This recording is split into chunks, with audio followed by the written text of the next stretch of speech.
You are listening to the Horse Radio Network, part of the Equine Network family. What a beautiful day for horses in the morning. You are listening to the #1 horse podcast in the world. Here's your entertaining look at the horse world and the people in it.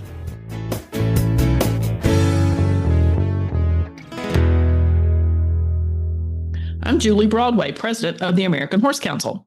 And I'm Emily Stearns, Health, Welfare, and Regulatory Affair Liaison for the American Horse Council. And you are listening to the special monthly American Horse Council episode of Horses in the Morning on the Horse Radio Network for January 2026. So Happy New Year, Horse World. It's time to hear from the American Horse Council in this monthly episode of Horses in the Morning. So today we are focusing on the subject of New Year's resolutions. So Emily, I decided I better Google and figure out how this whole idea got started. And I was surprised to learn that this goes all the way back over 4,000 years to the ancient Babylonians, who were considered the first ones to make pledges at a New Year's celebration. Back then, they were generally making promises to the gods for, I guess food and good health or whatever. But fast forward to 2026, and instead of making promises to the gods, most people are making resolutions only to themselves and focusing mostly on self-improvement, which may explain why some resolutions are so hard to follow through on. But if you don't like the phrase resolutions, I recently read a great article that said, go into the new year with intention. So resolutions or intention, either way. But I will add, according to the recent research, while about 45% of Americans say they usually make a New Year's resolution, only 8% are successful in achieving their goal. That's a pretty dismal record, but it probably won't stop people from making a New Year's resolution come January 2026. After all, we've had 4,000 plus years of practice. Yes. Well, maybe I've only had 40 years of practice, but here we go. Fair enough. So now, some years I make a resolution and some years I don't. Last year, I told myself that any day I don't ride one of the ponies or ski, that I needed to go to the gym. And I did a pretty good job sticking to it. And I'm thinking about doing the same thing this year because it's pretty much the same thing happening around here. Though with little baby, I may have to adjust my expectations a little bit. So, Julie, do you have a resolution in mind? I don't for this year. Normally, I make a resolution and I don't say it out loud. I write it down and seal it in an envelope. And then months down the road, I open it up and see how I'm doing, although I know what the resolution is in my head. But this year, I'm really scratching my head a little bit, Emily. I don't know what it's going to be. It'll come to me before I get to December 31st, I'm sure. I know, and I might need to come up with a little baby resolution too. Maybe more naps, I think, on her end would be much appreciated. But our guests today are here to chat all about the New Year's resolutions. New year, new you.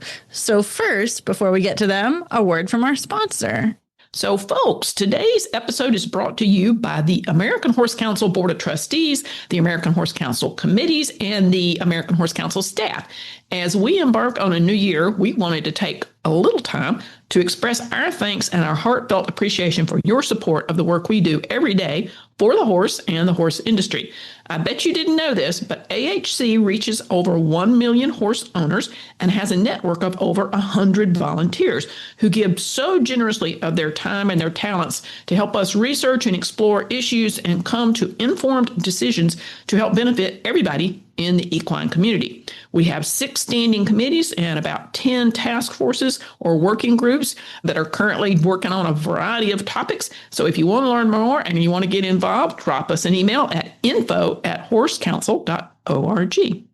Our guest panel today includes 2 people well known to the Horse Radio Network community, Karen Chatton with the Endurance Radio and Megan Brady with Galloping Getaways. So welcome, ladies. And I'm going to ask you to take a couple seconds to introduce yourself, and feel free to introduce your podcast as well. So Karen, let's start with you. Okay, well, I have been the co-host of the Endurance Ride podcast for 13 years, maybe going on 14 years now.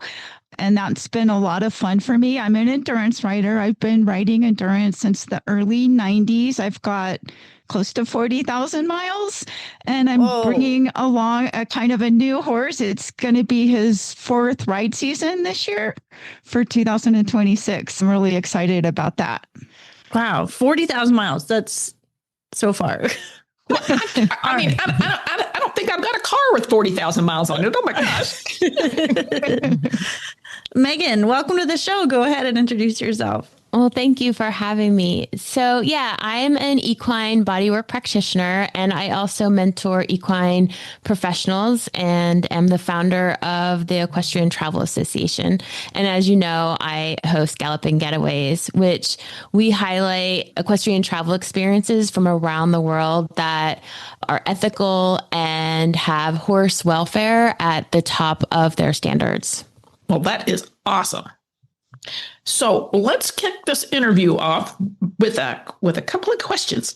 So it occurs to Emily and I that self-reflection is often suggested as one of the best ways to get started on making a New Year's resolution.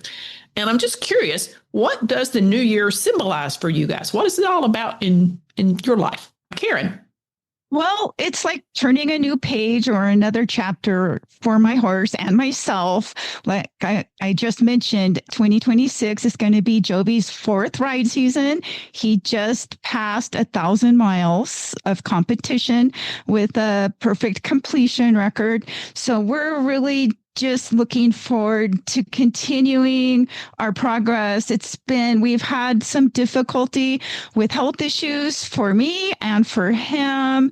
So we've come a long way already. And now I'm at the point where we're just going to enjoy it. We're really looking forward to a new ride season and going to new competitions. Now I feel safe and comfortable on him. I'm able to ride pain-free, and everything is coming together for us. So I'm just really excited for the new year. So when you say making progress in terms of setting resolution, are you planning on measuring that, or just saying, okay, anything more than where we're at today counts as progress? Well, this coming ride season, I hope to actually reach the 40,000 mile point. I'm only a few rides short of that. So that's one of my goals for me. For Jovi, I just want to be able to keep doing, bringing him along to his potential. Like the last ride I just did on him, we did 100 miles in 2 days. And on the second day, he got his very first place. So he's become quite an athlete. He's figured out his job. He takes care of me.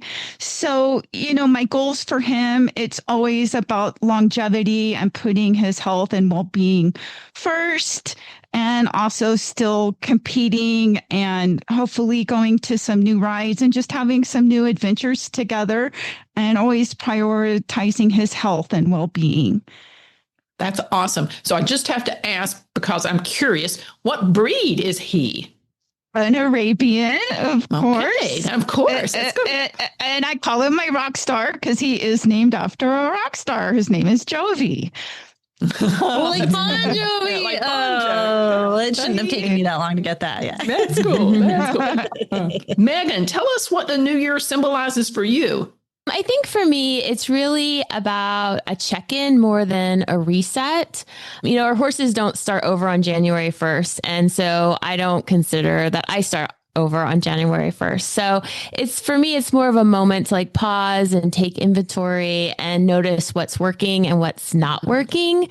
And it's more about getting in alignment and less about reinventing myself, and just more about refining what already exists and what works and doesn't work, both professionally and personally and with my horses. Awesome. Wow. I love the way you phrased that, I have to put that in the back of my brain, because that's a really nice. I know. I had that same thought. So Megan, then do you set a resolution every year, or do you just kind of see how it feels that year? Yeah. So I really don't do like your traditional resolutions anymore. I used to set very like outcome based goals, like, more clients or more travel or, get better fitness.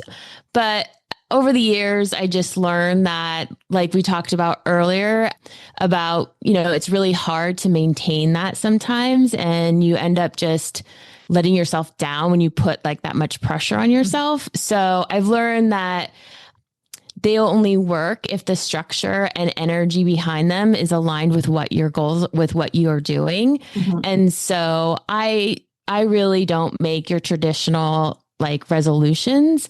I more make on how I'm going to shift and get more in alignment with what I'm feeling at that time in my life. So it might be that I focus on like physical health or emotional or spiritual well-being or something with my horses, but it's not very outcome driven, if that makes sense.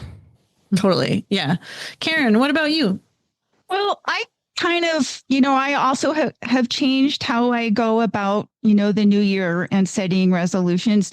Now I'm more of a, let's just see how the next ride goes before I make plans past that, because it all comes down to the horse. If he has a good ride and everything goes well, then we will plan the next one and so on. But when I was younger, I would plan ahead for months to say, go do Tavis, which is a well-known 100-mile ride. And you put a lot of pressure on yourself doing that. And so I find it's, better for me and the horse if we just go from one event, see how that goes, and then make our, the next plan for the next event. Yeah, I totally can relate to that, because there has been a point in my life where I have set a target of I want to achieve something by a particular age or a particular year. And when you don't make those milestones, boy, you're really hard on yourself. So I totally get where you're coming from. I find like doing that too really doesn't account for like life happening. Yeah. There's so many things you can't control in terms of that. Yeah, says the woman who just had a new baby. So I think she's really gotten the message from the gods that life happens. Emily, what do you think is the trick to making a resolution stick? Is there a formula? Oh, wow. I didn't know I was supposed to be solving this problem for everybody today. I would say, you talked a little bit just now about setting outcome-based goals. I think it is good to have some sort of measurable outcome, right? So I don't think that has to be anything big or huge. And I think whatever you do decide on has to have some leeway, again, for life happening. So like with mine, I wanted to be more active and making sure I was reaching my personal goals on being active. But just having a New Year's resolution of saying, I want to be more active isn't something measurable. And so it's kind of ambiguous on if I was going to feel like I hit that outcome or not. So my goal of saying whenever I don't ride or ski, I have to go to the gym, that ultimately gets me more active. It gives me a clear, like binary yes or no, something didn't happen. It makes it kind of easier for me to track if I'm making progress. But I also think being more active is a better goal than saying, I want to lose 50 pounds, because I feel like that puts a lot of personal pressure. I think something that can kind of evolve as you go and kind of figure out how your year is going is probably a pretty good way to keep sticking to it. Got it. Megan, what do you think? Is there a trick to it? I think the key is just to be in alignment with support. I think resolutions fall apart because the goal isn't supported by systems that you have in your life or boundaries or even your actual reality of what is possible. And so I think when you have a goal that fits your body, the schedule, the season of the life that you're in, it has a chance to last. But I think we kind of set ourselves up for failure sometimes because we make these really big, lofty resolutions. And like Emily was just saying, like, instead of saying, I want to lose 50 pounds this year, say, I want to become more active. And that is just way more achievable. And it fits into the reality of life, right? And I think doing things that have a range of success, like what success can look like, is helpful too. Yeah. What about you, Karen? Do you think there's any particular formula? Well, I like to kind of get going on creating a bunch of like tiny habits that you can actually do so that you can do something even on the bad weather days or when life intervenes. I kind of try to keep track of stuff like on a calendar in the barn, or I have index cards. So I try to document stuff so that I have an accounting for myself, and I give myself grace to adjust it as we go, because life does happen and you need to be able to adjust and change. And it's not the end of the world. The sun is going to come up tomorrow. And if we miss today for whatever the reason was with our conditioning plan, or just some basic, horse maintenance type of stuff, you know what? You get to it tomorrow, and it's not the end of the world. We just keep going, and, our goals can change and be adjusted. Yeah. I think I've often had a friend tell me, give yourself some grace. That's the important thing here.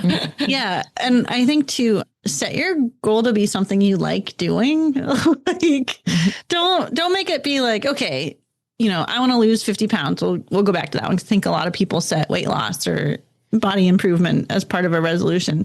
That's not like a very fun resolution to have. So like, I make mine skiing or riding or going to the gym.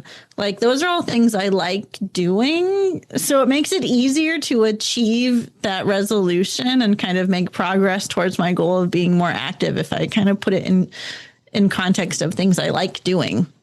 Julie, I'm going to put you on the spot now in terms of this one. If you could make a resolution for someone else, say your best friend, what would it be? Oh, wow. Well, so I have two best friends in my life, my husband and a girlfriend that's a riding friend. And unfortunately, they both suffer from tardiness. So if I could make one resolution, it would be to try to find a way to get them to get to things on time. Not sure how that would work, that I can make a resolution for somebody else and influence the outcome there, Emily. But yeah, well, in light of Megan, talking about support, how could you support them in their resolution and that? That is something to think about. Yes, my trick with my husband is to always tell him that we need to be somewhere 15 minutes before we actually have to be there. Does that work? My husband does the same thing to me. I will say I just caught on. No, it does not work. It does not work, but I try. Right. All right, Megan, what about you? If you could make a resolution for someone else? I think I'd want them to trust themselves more. I think most of us, we have the answers, that we already have the answers. We just talk ourselves out of them. And I'd want them to be committed to honoring themselves and honoring one thing consistently instead of constantly pushing past their limits. Does that make sense? I love that. Yeah. Karen, what about you? Pretty similar to you guys' answers, but I think I would nudge my friends to resolve to put their horses' needs first, even when it's inconvenient. Like if they have to skip a ride, like I just had to skip a ride last month because we had that EHV outbreak and I just didn't want to risk my horse. And so, yes, that interfered with my goals and my plans. I had my health certificates done and everything. So it was inconvenient for me. And I know my friends put themselves into those same categories where they set a goal and they're so focused on achieving them that sometimes that gets the better of them. So I would say always put your horse's needs first, even when it is inconvenient for you. I love that. I'm good gonna reminder. go. I'm gonna go further, and I'm gonna put a resolution out there for all our horse people out there listening: is to remember why you're doing this. And I think that goes with part of Karen's thing too. Like, remember why we're with the horses, and sometimes I think that makes it okay if you have to cancel that. You know, going back to that feeling of when you were sitting on the pony when you were 5. Let's all resolve to remember that feeling for the next year. Hey, is there a trend that you're seeing in the resolution space, for lack of a better word, that you really like or you think is really not working? Emily? Well, with the little baby, I haven't had a lot of time to be following a lot of trends. So I don't know how up to speed on things I am. I would say I don't love the weight loss resolutions in general, because I think it encourages people to be really hard on themselves and makes failure too easy, even if you are making progress in something. And I think that goes for a lot of resolutions. So yeah, that's going to be mine for the one I can't stand. For the one I love, honestly, this isn't a trend, but I really like what Megan said earlier about kind of being true to yourself and working towards that. Being kinder to yourself. I think we could all work on that a little bit. That's true. Mm-hmm. Karen, is there anything you're seeing out there that you'd like? I would also agree about the weight loss thing. I think that puts a lot of pressure on ourselves. So also, again, give yourself some grace there. But also, I think the things that I see that I like on social media is people seem to be, there's a lot of focus on the relationships and the bonds that they're building with their animals, their horses and their other equines and other animals. And so I think that's something that everybody benefits from, just not putting too much pressure on yourself. Like, we have a new ride season and endurance. And so don't just focus on going out and being super competitive. Pushing too hard too early is the fastest way to shorten your horse's career. So just, focus on the longevity and welfare type of goals are the things that I like, and building the bond and the relationship with your horse. Awesome. Megan, you want to contribute anything? Sure. I think that I'm seeing a lot of people move away from like the hustle based resolutions, and I think that that's great. And a thing that I struggle with is the fix yourself mindset. Like, we have to fix ourselves in January. We have to change all these things. And I think that puts a lot of pressure on us. Like Emily was saying, like there's that pressure of weight loss, or, instead of just saying become more active. And I think it creates resistance instead of like alignment with who you are. And you can really, like, I use the horses as analogies all the time because they remind us of who we are and where we are in alignment. And, they remind us every day that force never leads to change. You can't force them to change. You're just asking, and you're putting in the work every day and being committed. And I think we can take great lessons from our horses. And so I think that's what it's about. And I think that's a trend that we're starting to see more and more of. So in that vein, Megan, what's one thing you're proud of accomplishing in the last year that wasn't part of a resolution? Yeah. Something that I'm proud of is I simplified this year a lot. It wasn't a plan. I just really started listening more closely to myself and what was authentic for me and what felt aligned and sustainable. I think in previous years, I hustled a lot and I was constantly busy and I felt really drained and burnt out. And I tried to create space this year and simplify my life. And because of that, it gave me space to write and publish a book and start on other passion projects that I have. And so it's just led for better work and better energy. And I think more impact, both with my animals and my horses and my body work practice and with everything, actually. It just became more intentional. That's really great. Karen, what about you? Well, 2025 for me was all about fixing myself. I put myself into physical therapy. I had a lot of nerve pain in my feet. And so writing was becoming extremely painful. And I would be, lame for days afterwards, not just during a ride, but later, even on training rides, I was getting to where I couldn't go for more than an hour or two, and I'd be in excruciating pain. So I started going to physical therapy, doing all the work, all the exercising, following through, basically putting myself first, because let's all be honest, if that was our horse experiencing that, they would be at the vet. We would be doing everything possible we could to fix them. So I would say 2025 was all about trying to accomplish fixing myself.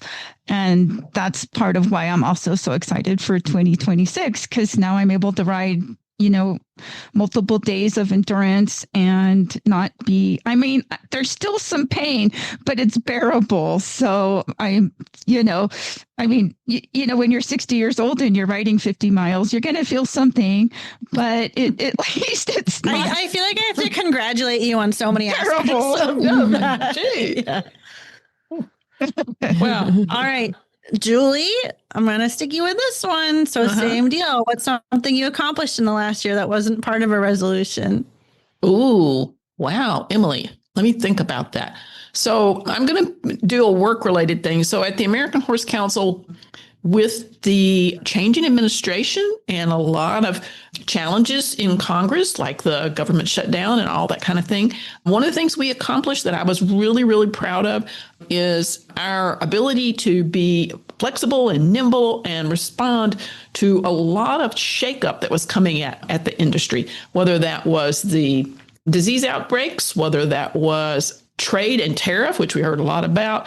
We've had a lot of phone calls of people who were very concerned about their workforce and about visa opportunities or immigration raids, those kinds of things. So I think it wasn't intentional when we started 2025. We never foresaw some of the things that came at us, but we did a really good job of making it all come together, I think. Yeah, I agree. Definitely. The last question before we wrap up is, if you had to sum up your intentions or your resolution, whichever word you'd like, into a single word for 2026, what would that be, Karen? Well, it's me. And as you guys know, the ones that have listened to my show a long time, I'm all about longevity. So that would be my word, because everything I do revolves around keeping my horses sound, happy, and strong and competing year after year. So my ultimate long-term goal for Jovi is to make decade team. So this is going to be our 4th year. So I've got a long-term goal for him. So longevity would be my word. Awesome. That's great. How about you, Megan?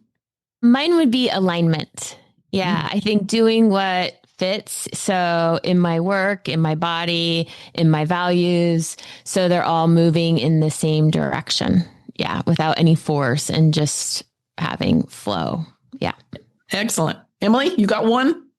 I was thinking momentum, that in terms of relating to a lot of different things, especially getting out into the barn more. It's amazing. I mean, everybody with their horses at home, I know, says this, that it's amazing how little time you spend with your horses when they're outside of feeding. So building more momentum, I think, would feel really good for a lot of different goals. Well, I think my word would be balance. And the reason I say that is because I love my job, and it's easy for me to go down a rabbit hole, even when I'm supposed to be on vacation.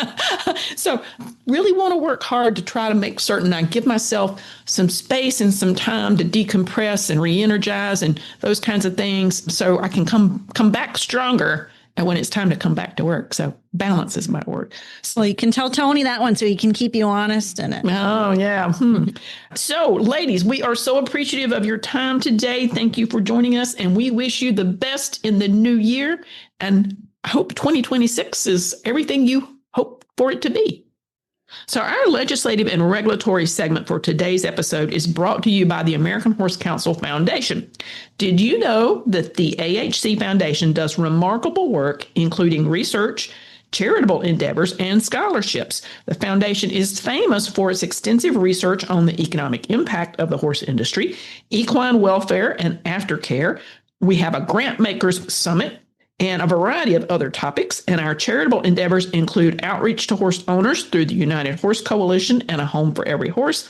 And we offer 4 annual young professional scholarships to attend our conference in Washington, D.C. to expand their knowledge and understanding of the industry and hopefully help them network with industry leaders so we can include them more into our industry. If you want to learn more about the AHC Foundation, again, contact us at info@horsecouncil.org. For today's legislative and regulatory update, we're talking about the hottest of hot topics, disease outbreaks, and where to go for information.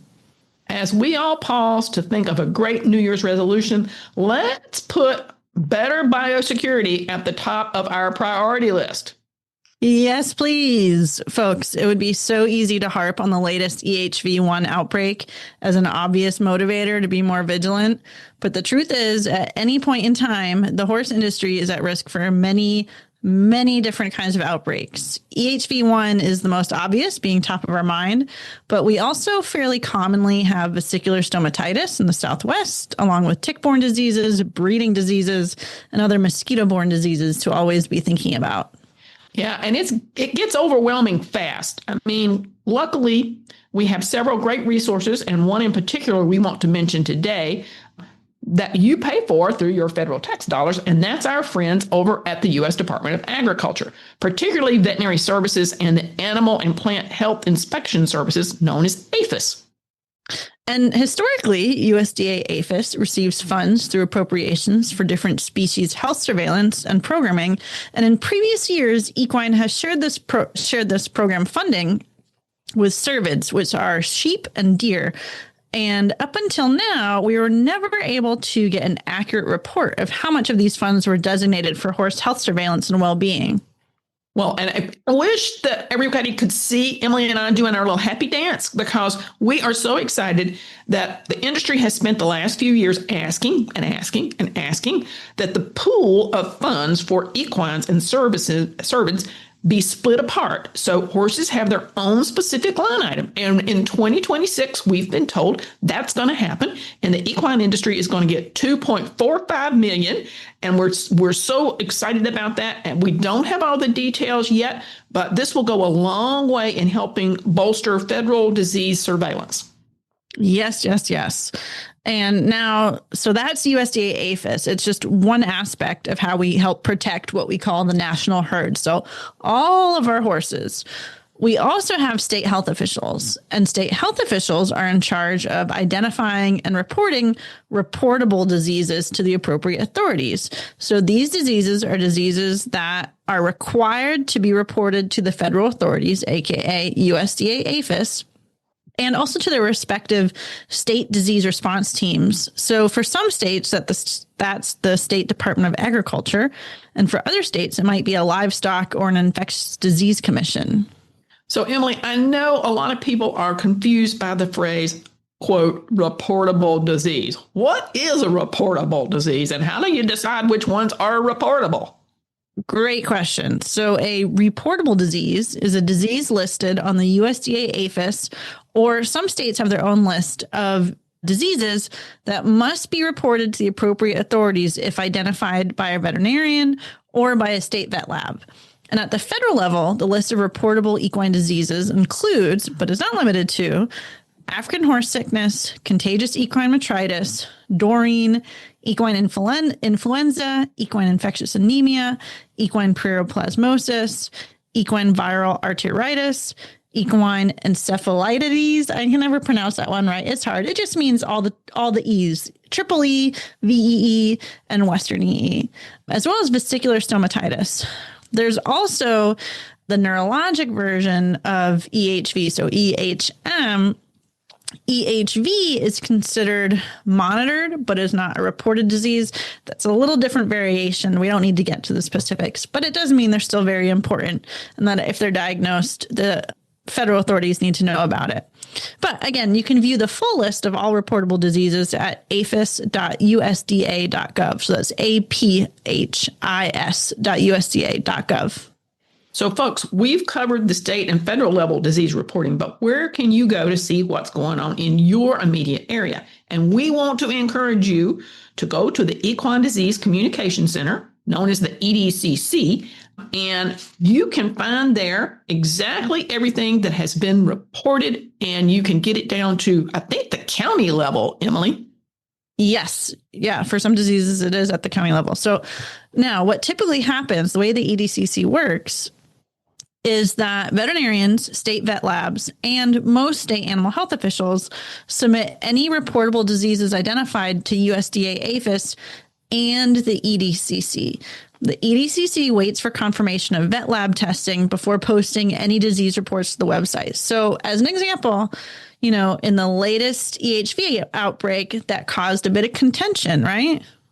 Absolutely. And what is really key, folks, is that what some people got confused about was what they were reading in social media during the EHV outbreak. There was talk of the EDCC being too slow to report EHV outbreaks, but in reality, there are a couple key things to remember. One, EDCC only reports confirmed cases, and confirmed cases take time in a lab for testing to be completed. And number two, the EDCC links cases based on strains when confirming an outbreak. So if one horse tested positive for EHV, say in Washington State, and one horse tested positive for EHV, say in Florida, the EDCC waits for confirmation from the vet labs that they are the same strain of virus, aka the same DNA family, before saying they are part of a larger outbreak. And so this means that in the midst of an urgent situation like the outbreak in November, it's very easy to forget that we have typically pretty routine small outbreaks of EHV. So that's why it's so critical for the EDCC to wait for the strains to be identified before reporting. If that sick horse in Washington State and the sick horse in Florida have two separate strains of EHV1, that means we have two separate outbreaks happening. And that requires separate contact tracing. So who those horses have been in contact with to be completed, so all owners can be appropriately notified. So this is our friendly reminder that in the midst of an outbreak, don't rely on social media for your information or for reporting. We saw things like, oh, it's in every state, or thousands of horses will die. And hysterics do not help prepare. Only the facts are useful. Exactly. And I think this is especially apparent in light of the National Finals Rodeo that was held.